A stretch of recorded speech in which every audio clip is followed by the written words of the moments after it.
Falling moons to you, defenders. Today, we discuss alchemy.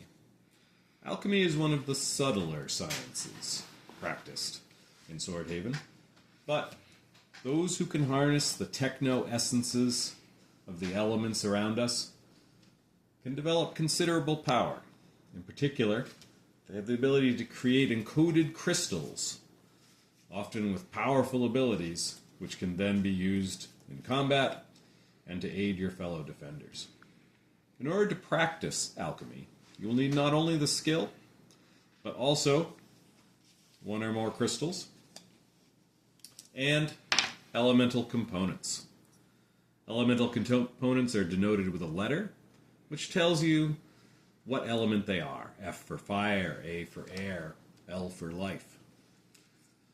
The less skilled techno-alchemists may use the basic elements of earth, air, fire, and water. Those who go beyond these arts, who understand the fields and natures related to life, death, chaos, and time, are rarer, but very, very powerful. In addition to these elements, you will need to find an alchemical matrix.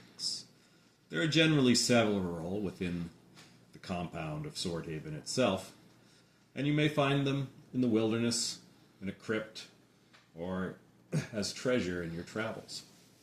Consider this object. It does not immediately look as though it would be useful in techno-alchemy. However,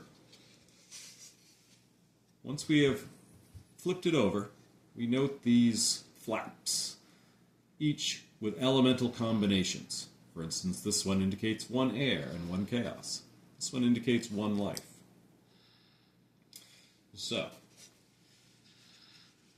if I have the corresponding elements, I may choose to try to blend them into the matrix.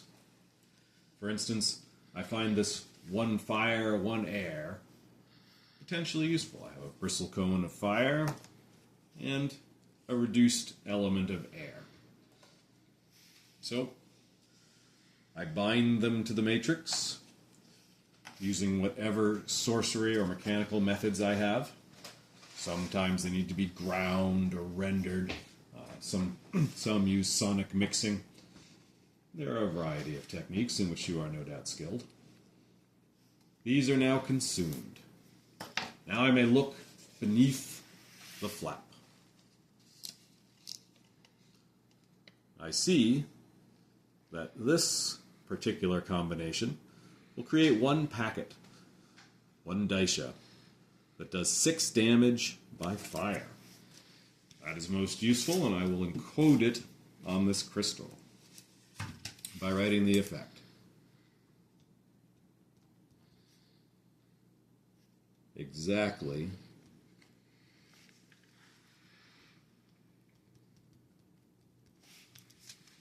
as I read it on the flap. This is now a game item, which I can use at any time. I simply rip up the crystal and throw the packet. I could also trade it or sell it to others. Now, naturally, I would wish to make more of these useful engrams. However, alchemy is a subspecies of magic and obeys the law of exclusion.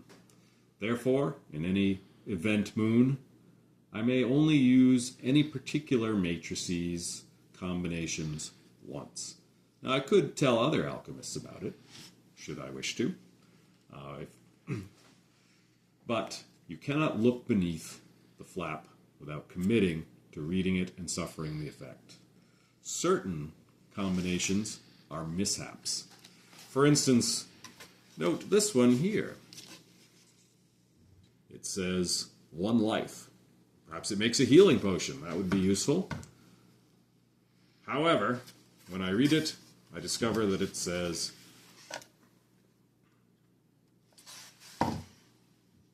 by my voice, 1 damage by lightning.